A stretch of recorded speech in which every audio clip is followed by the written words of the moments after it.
سورۃ المجادلہ 28واں پارہ ہے، آیت نمبر 9۔ اعوذ باللہ من الشیطان الرجیم، بسم اللہ الرحمن الرحیم۔ یا ایہا الذین آمنوا اذا تناجیتم فلا تتناجوا بالإثم والعدوان ومعصية الرسول وتناجوا بالبر والتقوى واتقوا الله الذي إليه تحشرون۔ صدق اللہ العظیم۔ آج کی آیت مبارکہ میں اللہ نے ایمان والوں کو ہدایات دی ہوئی ہے۔ ایک بات تو یہ بیان فرمائی اللہ پاک نے کہ اے ایمان والو، تم جب سرگوشی کرنا چاہو تو پھر آپ گناہ اور زیادتی اور پیغمبر کی مخالفت کے حوالے سے کبھی سرگوشی مت کر لیا کرو۔ ہاں، اجازت ہے نیکی کے کاموں میں اور اللہ جل شانہ سے ڈرنے کے حوالے سے، کیونکہ مسلمان اللہ پاک نے آپ صلی اللہ تعالی علیہ وسلم کو حکم دیا وَشَاوِرْهُمْ فِي الْأَمْرِ، کہ آپ اپنے صحابہ کے ساتھ معاملات میں مشاورت کر لیا کرے، مشورہ کر لیا کرے، کیونکہ مشورہ مسنون عمل ہے اور مشورہ کے اندر خیر اور برکت ہوتی ہے۔ مختلف رائے سامنے آ جاتی ہیں اور رائے سامنے آنے کی وجہ سے جو بڑا ہوا کرتا ہے اس کے لیے فیصلہ کرنا آسان ہوتا ہے۔ ماقبل آیات مبارکہ کے اندر تعداد 3 اور 5 کا ذکر کیا گیا ہے۔ اس سے علماء ایک بات ثابت کرتے ہیں، ایک مسئلے کا استنباط کرتے ہیں، اور وہ یہ کہ بعض اوقات بندہ ایک معاملے میں فیصلہ نہیں کر پا رہا تو وہ لوگوں سے رائے لے لیتا ہے، اپنے ساتھ والوں سے رائے لے لیتا ہے۔ تو رائے میں اکثریت کا اعتبار کر سکتے ہیں، جیسے 3 بندے، ان میں سے 2 بندوں کی رائے کچھ اور ہے اور 1 بندے کی رائے کچھ اور ہے، تو ممکن ہے جو زیادہ رائے دینے والے ہیں وہ اچھی بات ہو، آپ اس پر عمل کر سکتے ہیں۔ اب 5 بندے ہیں اور ان سے آپ مشورہ لے رہے ہیں، ان میں سے اکثریت کی رائے ایک اور پھر کچھ لوگوں کی رائے کچھ اور ہیں، تو اکثریت کی رائے پر آپ چل سکتے ہیں، کوئی مسئلہ نہیں ہے۔ اس لیے ایمان والوں کو بھی ضرورت پڑ جاتی ہے بعض اوقات مشاورت کرنے کے لیے، آپس میں بیٹھ جاتے ہیں، 2 3 بندے بیٹھ جاتے ہیں، تو اللہ جل شانہ ایمان والوں کو مخاطب فرماتے ہیں جب تم خفیہ طور پر مشورہ کرنا چاہتے ہو، سرگوشی کرنا چاہتے ہو، تو یاد رکھو پہلی بات تو یہ کہ مشاورت اور سرگوشی یہ تو گناہ کے کام میں جائز ہی نہیں ہے، بلکہ ایمان والوں کے ذمہ لازم ہے اگر کہیں پر گناہ کے حوالے سے کوئی مشاورت ہو رہی ہے، کوئی سرگوشیاں ہو رہی ہے، اس کا افشا کر لے۔ مثال کے طور پر لوگ بیٹھے ہوئے ہیں اور آپس میں مشورہ کر رہے ہیں کسی کو قتل کرنے کے حوالے سے، اور ناحق قتل کر رہے ہیں، اور اسی مجلس کے اندر ایک بندہ بیٹھا ہوا ہے مشاورت میں، اس کو پتہ چلا کہ بھئی فلاں بندے کو ناحق قتل کیا جا رہا ہے، اور یہ اٹھ بھاگ کے نکل گیا اور اس بندے کو بات پہنچا چکا کہ جی آپ اپنے آپ کو محفوظ کر لیں، آپ کے خلاف منصوبہ سازی ہو رہی ہے اور آپ کو قتل کیا جا رہا ہے۔ اس لیے ویسے عام طور پر مجلس کی بات امانت ہوتی ہے، کسی تک پہنچانا جائز نہیں ہے، لیکن اس طرح کی بات پہنچا سکتے ہیں۔ تو مجلس قائم ہو گئی، لوگ بیٹھ گئے، خفیہ مشاورت ہو رہی ہے، سرگوشی ہو رہی ہے کسی عورت کی عزت کے ساتھ کھیلنے کے حوالے سے، اور اسی مجلس کا بندہ اٹھ کھڑا ہو کے چلا گیا اور اس نے چپکے سے بات پہنچا دی اس عورت تک کہ آپ اپنے آپ کو محفوظ کر لیں اور آپ کے ساتھ زیادتی کرنے کا مشورہ کیا گیا ہے، لوگ مشاورت کر رہے ہیں، سرگوشی ہو رہی ہے، تو یہ بھی جائز ہے۔ اس میں مجلس کی امانت یہ جو ضائع کرنا اور خیانت کرنا ہے، اس پہ گناہگار نہیں ہوگا۔ تو مسلمان کو تو بات یہ سمجھائی گئی ہے آپ کی مشاورت تو کسی کے ساتھ زیادتی کرنے کے بارے میں ہوگی ہی نہیں، مسلمان کی مشاورت، مسلمان کی سرگوشی تو کسی گناہ کے کام میں ہوگی نہیں۔ پھر اس سے بڑھ کر یہ کہ پیغمبر کے ساتھ مخالفت کرتے ہوئے، پیغمبر کا مقابلہ کرتے ہوئے، پیغمبر کے مقابلے میں آ کے منصوبہ سازی کریں، یہ مسلمان سے تو صادر ہی نہیں ہو سکتا۔ مسلمان کبھی اسلام اور مسلمانوں کے خلاف منصوبہ سازی کریں، مشاورت کریں، بند کمرے کے اندر میٹنگ چلیں؟ کبھی ایسا نہیں ہو سکتا۔ مسلمان کو ضرر پہنچانے کے لیے، اسلام کو ضرر پہنچانے کے لیے، پیغمبر کو تکلیف پہنچانے کے لیے، پیغمبر کے رائے اور فیصلے کے مقابلے میں اپنی منصوبہ سازی یہ جائز نہیں ہے۔ اللہ پاک فرماتے ہیں اگر تم نے خواہ مخواہ مشورہ کرنا ہے، خفیہ طور پر سرگوشی کرنی ہے، تناجوا بالبر والتقوی، تو نیکی کے کام میں کرو، اللہ سے ڈرنے کے حوالے سے آپ سرگوشی کر سکتے ہیں۔ کسی معاشرے کے اندر کسی مسلمان کو تکلیف ہے، اس تکلیف کو ہٹانے کے لیے، دور کرنے کے لیے آپ مشاورت کریں۔ کسی کی کوئی ضرورت ہے، ضرورت مند کی ضرورت کو پورا کرنے کے لیے مشاورت کر لیں۔ اسلام معاشرے کے اندر کیسا بلند بالا ہو جائے، اسلام کا کلمہ بلند بالا ہو جائے، اس کے لیے مشاورت کر سکتے ہیں۔ یہ مشورہ جائز ہے، یہ سرگوشیاں جائز ہیں۔ تو نیکی کے کاموں میں تو آپ کر سکتے ہیں، تقویٰ کے کاموں میں لیکن یاد رکھیں واتقوا اللہ الذی الیہ تحشرون، تمہارے جتنی سرگوشیاں ہوں گی، تمہارے جتنی بھی خفیہ میٹنگ اور مشاورت ہوگی، یاد رکھے اس اللہ سے ڈرتے رہا کرو جس کے پاس تم جمع کیے جاؤ گے۔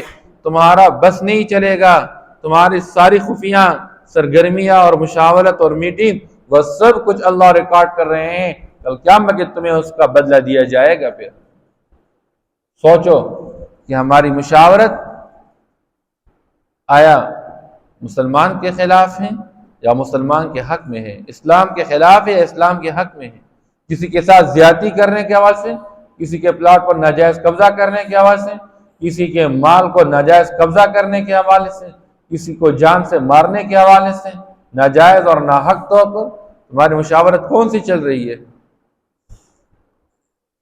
اس لیے کسی نے کسی کو ناحق قتل کیا کرنے کے حوالے سے صرف اتنی بات کہہ دی، اوقو، عربی زبان میں کسی کو مارنے کے لیے استعمال کیا، اوقتل، مارو اس کو۔ جس نے صرف اتنا کہہ دیا ہے، مارا خود نہیں ہے، لیکن بات اوقو، ابھی بات پوری نہیں کی، اوقو، اتنی بات کی، اوقتل، پوری بات نہیں کہی۔ یہ معمولی بات کہنے والا بھی قیامت کے دن جب اللہ کے سامنے پیش ہوگا، اس کے دونوں آنکھوں کے درمیان لکھا ہوگا پیشانی پر آئس من رحمت اللہ، یہ بندہ اللہ کی رحمت سے نا امید ہے۔ جس دن ساری انسانیت اللہ کی رحمت کی طلبگار، اور یہ بندہ اللہ کی رحمت سے نا امید۔ اب جو قتل کرنے والا ہے ناحق طور پر، اللہ نے قرآن میں یہاں تک بیان فرمایا کہ یہ ہمیشہ ہمیشہ کے لیے جہنم میں رہیں گے۔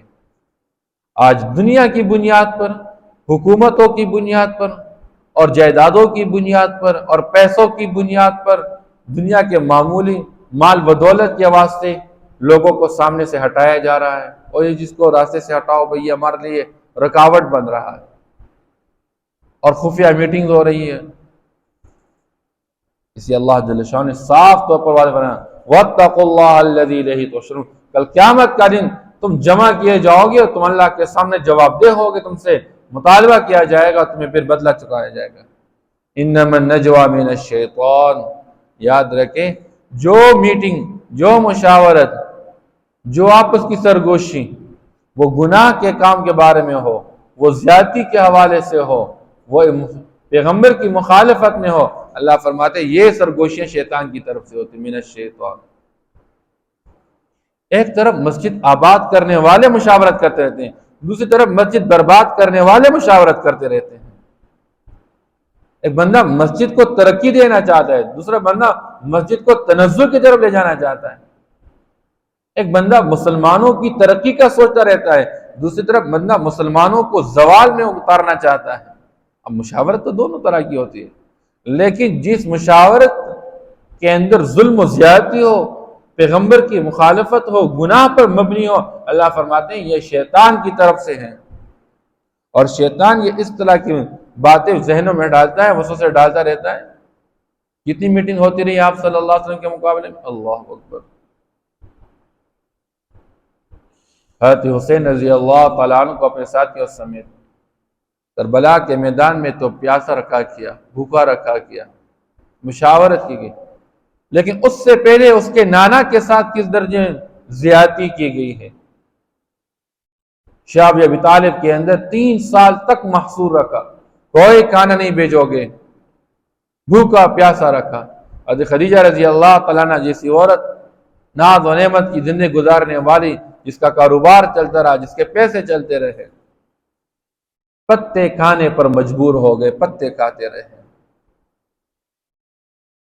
3 سال تک کوئی بندہ آپ کو محصور رکھے، اس طرح کی مشاورت، اس طرح کی میٹنگز کرنا، مسلمانوں کے خلاف، مسلمانوں کو بھوکا رکھنا، پیاسا رکھنا، مجبور کر لینا اس بات پہ کہ لوگ ان کا ساتھ دینا چھوڑ دیں، یہ ساری وہ باتیں اللہ فرما رہے ہیں کہ یہ جو کچھ ہوتے ہیں یہ شیطان کی طرف سے ہیں۔ اور یہ کس واسطے؟ لِيَحْزُنَ الَّذِينَ آمَنُوا، وہ ایمان والوں کو غمگین کرنا چاہتے ہیں، غم میں ڈالنا چاہتا ہے، پریشان کرنا چاہتے ہیں۔ آج بھی دنیا کے اندر میٹنگز ہو رہی ہے، عالمی سطح پر کچھ اور لوگ میٹنگز کر رہے ہیں اور نجی سطح پر کچھ اور لوگ میٹنگز کر رہے ہیں۔ اسلامی معاشرے کے اندر بے حیائی کیسے پھیل جائے، فحاشی اور یعنی کیسے پھیل جائے، بچیوں کے سروں سے دوپٹے کیسے اتار دیے جائیں، بچوں کی آنکھوں سے حیا کیسے ختم کی جائے،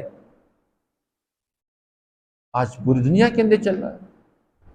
مسلمان کیسے نیست و نابود بنایا جائے، مسلمانوں کا خون کیسے بہایا جائے، اور اسلام کی شناخت کو کیسے ختم کیا جائے، اسلامی تشخص کو کیسے ختم کیا جائے۔ اب کچھ لوگ تو وہ ہے جو اسلامی تشخص کو اس معاشرے کے اندر برقرار رکھنے کے لیے محنت کر رہے ہیں۔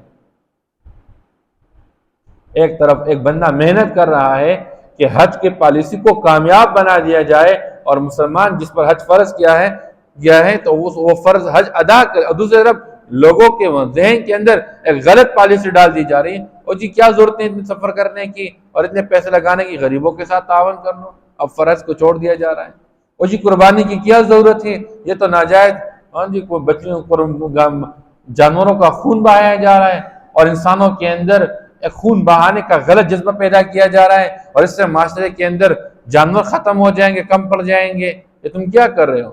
اب یہ غلط پالیسیاں مختلف طریقوں کے ساتھ مسلمان کو غم میں ڈالنے کے لیے پوری دنیا کفر آپ مشارت میں پڑی ہوئی ہے، اور مسلمان کا حال دیکھیں، طرح طرح کے تبصرے سن رہا ہے، طرح طرح کی باتیں سن رہا ہے، انٹرویو سن رہا ہے، لیکن خود اپنے دین کے لیے اور اپنے اسلام کو مضبوط کرنے کے لیے کتنی مشاورت کر رہا ہے۔ اللہ فرما دیں یہ دنیا والے جتنے بھی یہ غلط سرگوشیاں کر رہے ہیں، مشاورت کر رہے ہیں، یہ شیطان کی طرف سے مسلمانوں کو غم میں ڈالیں۔ وَلَيْسَ بِضَارِّهِمْ شَيْءٌ إِلَّا بِإِذْنِ اللَّهِ، ساری دنیا کفر مل جائے اور شیطان کی ذریت مل جائے اور مسلمان کو غم میں ڈالنے کے لیے، مسلمان کو تکلیف پہنچانے کے لیے یہ جتنی بھی مشاورت کر لے، لیکن تکلیف نہیں پہنچا سکتے جب تک اللہ نہ چاہے۔ وَلَيْسَ بِضَارٍ شَيْءٍ، یہ جتنے بھی مسلمانوں کے خلاف منصوبہ سازی کر لیں۔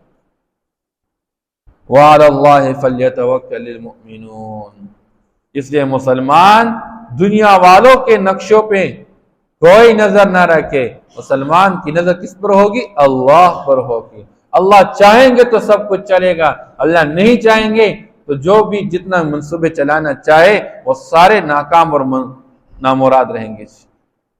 لیکن مسئلہ یہ ہوا مسلمان اللہ پر اعتماد چھوڑ بیٹھا، اللہ پر توکل چھوڑ بیٹھا، وہ بھی دنیا والوں کی طرح دنیا کی چیزوں سے مرعوب ہو گیا، اور آج اللہ نے دنیا والوں کو دکھا دیا ایک مٹھی برابر لوگ ہیں جن کو ناکام بنانے کے لیے پوری دنیا کفر مل کے ہر قسم کی قوت اور طاقت اور اپنے استعمال کر کے پھر بھی ناکامی کا شکار ہو رہے ہیں۔ اللہ جل شانہ ان کے لیے پتھر کو برائے کار لا رہے ہیں۔ اس سے فرمایا ایمان والوں کو چاہیے کہ یہ اللہ ہی پر بھروسہ رکھے، دنیا والوں سے کبھی مرعوب نہ ہو اور پریشان نہ ہو۔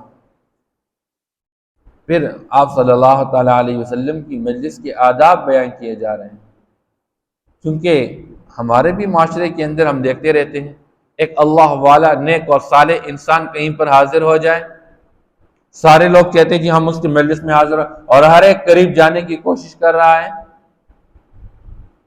بعض اوقات لوگ بیٹھ جاتے ہیں، آنے والوں کو جگہ نہیں ملتی ہے، اس لیے کہا جا رہا ہے مل کر بیٹھو اور آپ جگہ بناؤ بھائی تاکہ آنے والوں کے آسانی ہو جائے۔ تو آپ صلی اللہ علیہ وسلم کی مجلس کے اندر فرمائے یا ایھا الذین آمنوا اذا قیل لکم تفصحوا فی المجالس فافصحوا یفصح اللہ لکم۔ اے ایمان والو، جب کہا جاتا ہے تم سے کہ کشادگی لے آؤ مجلس کے اندر، فافصحوا تو تم کشادگی لے آؤ، اللہ تم پر کشادگی لے آئیں گے۔ کسی کے مجلس میں بیٹھنے کی وجہ سے، اس کے ذہن میں اچھی بات سننے کی وجہ سے، ایمان کی طرف رغبت پیدا ہونے کی وجہ سے اور نیک اعمال کی طرف رغبت پیدا ہونے کی وجہ سے اگر وہ نیک اعمال کرے گا، اس کے برکات انوارات تمہیں بھی نصیب ہوں گے۔ اور دوسری چیز وَإِذَا قِيلَ انشُزُوا فَانشُزُوا يَرْفَعِ اللَّهُ الَّذِينَ آمَنُوا مِنكُمْ۔ بعض اوقات ایک بندہ مجلس میں آ کر بیٹھ گیا اور اس نے مجلس سے فائدہ حاصل کر لیا، اب فضول بیٹھا ہوا ہے اور لوگ آنا چاہتے ہیں اور یہ جگہ ہی نہیں دے رہا ہے۔ وَإِذَا قِيلَ انشُزُوا فَانشُزُوا، اور جب کہا جائے اٹھ کھڑے ہو کے چلے جاؤ تو تم اٹھ کھڑے ہو کے خوشی خوشی چلے جاؤ۔ یرفع اللہ الذین آمنوا منکم والذین اوتوا العلم درجات، اس کا اثر تمہارے لیے یہ ہوگا، اللہ اس کی برکت سے ایمان والوں کو اور علم والوں کو اللہ بلند درجے عطا فرمائیں گے۔ اس لیے مجلس میں بندہ ٹھیکا لیں اور جگہ سے اٹھے ہی نہیں، ڈٹ کے رہیں، یہ مناسب نہیں ہے۔ جیسے آج کل ہمارے لوگ جا رہے ہیں عمرے کی سفر پہ، حج کے میدان میں، حج کے موسم پہ حج کے جا رہے ہیں۔ اب بعض جگہ ایسی ہیں کہ وہ بابرکت جگہ ہیں، ہر بندہ کوشش کرتے میں یہاں پر جا کے 2 رکعت نفل نماز پڑھ لوں، لیکن بعض لوگ جب چلے جاتے ہیں اور نفل شروع کر لے تو وہ بس کرنے کا نام ہی نہیں لیتے ہیں، پھر اٹھنے کا نام ہی نہیں لیتے ہیں اور بندوں کو موقع ہی نہیں دیتے ہیں۔ اب ریاض الجنہ کے اندر ایک مرتبہ اللہ نے موقع دیا، میں جہاں جا کے وہاں ایک ستون ہے جہاں پر دعا کی قبولیت کے حوالے سے صحابہ کرام سے آثار منقول ہیں۔ اب ایک عرب سے میں نے کہا مجھے اس ستون تک پہنچا دیں، اس نے ہاتھ تک مجھے وہاں تک پہنچایا، میں نے وہاں نماز پڑھ لی۔ پھر فرض نماز کا وقت ہوا، اب وہیں پر اللہ نے فرض نماز کا موقع بھی دیا۔ اب نماز سے فارغ ہو جانے کے بعد میرے قریب ایک بندہ بیٹھا تھا، مجھے کہنے لگا تم کون ہو، کہاں سے؟ میں نے کہا جی اسلام آباد سے آیا ہوں، پاکستان سے۔ اچھا کہ یار میری 7واں دن ہے، میں یہیں پر آ کے نمازیں پڑھتا رہتا ہوں، آج تک کوئی نہیں آیا، لیکن تو نے آج میری جگہ پکڑی ہوئی ہے۔ ہمیں اللہ کے بندے بس کر کسی اور کو بھی تو موقع دیا کرے۔ اب آپ صلی اللہ علیہ وسلم کی مجلس میں بیٹھے ہوئے، آنے والوں کو جگہ دینی چاہیے، اب کھلے ہوئے بیٹھے ہوئے جگہ پکڑی ہوئی نہیں، تنگ بیٹھ جائے، لوگوں کو جگہ دیں۔ اب آپ بیٹھ گئے، آپ نے موقع حاصل کیا، آپ نے فائدہ حاصل، اب آپ اٹھ کے چلے جائے، کسی اور کو موقع دیا کہ وہ آ جائے۔ اللہ فرماتے ہیں واللہ بما تعملون خبیر، اللہ جل شان تمہارے اعمال سے خوب واقف ہے۔ یا ایہا الذین آمنوا، اے ایمان والو، اذا تناجیتم فلا تتناجوا بالاثم والعدوان، جب تم سرگوشی کرو تو مت کرو سرگوشی گناہ کے ساتھ، زیادتی کے ساتھ، ومعصیت الرسول، اور پیغمبر کی مخالفت کے ساتھ، وتناجوا بالبر والتقوی، اور سرگوشی کرو اور خفیہ مشورہ کرو نیکی کے کاموں میں، یا نیکی کے ساتھ اور تقوی کے ساتھ، تقوی کے کاموں میں۔ واتقوا اللہ الذی الیہ تحشرون، اور ڈرتے رہو اس اللہ سے جس کی طرف تم جمع کیے جاؤ گے۔ انما النجوى من الشیطان، یقیناً یہ سرگوشی اور چھپے ہوئے مشورے، خفیہ مشورے گناہ کے کاموں کے اور زیادتی کے، پیغمبر کی مخالفت کے، من الشیطان، یہ شیطان کی طرف سے ہوتے ہیں۔ لِيَحْزُنَ الَّذِينَ آمَنُوا وَلَيْسَ بِضَارِّهِمْ شَيْئًا إِلَّا بِإِذْنِ اللَّهِ، تاکہ غم میں ڈال دے ایمان والوں کو، اور کوئی نقصان پہنچانے والے نہیں ہیں یہ لوگ مسلمانوں کو ذرہ برابر کسی چیز کا، إِلَّا بِإِذْنِ اللَّهِ، مگر اللہ کی اجازت سے۔ وَعَلَى اللَّهِ فَلْيَتَوَكَّلِ الْمُؤْمِنُونَ، اور اللہ ہی پر ایمان والوں کو بھروسہ کرنا چاہیے۔ یا ایہا الذین آمنوا، اے ایمان والو، اذا قیل لکم، جب تم سے کہا جائے، تفصحوا، کشادگی لاؤ، فی المجالس، مجلسوں کے اندر، فافصحوا یفصح اللہ لکم، تو کشادگی لاؤ، اللہ تم پر کشادگی لے آئیں گے۔ وَإِذَا قِيلَ انشُزُوا فَانشُزُوا، اور جب تم سے کہا جائے اٹھ کھڑے ہو جاؤ تو تم اٹھ کھڑے ہو جاؤ۔ یرفع اللہ الذین آمنوا منکم والذین اوتوا العلم درجات، اللہ بلند درجے عطا فرمائیں گے ایمان والوں کو تم میں سے اور اہل علم کو۔ واللہ بما تعملون خبیر، اور اللہ تمہارے تمام اعمال سے جو تم کرتے ہو خوب واقف ہیں۔ صدق اللہ۔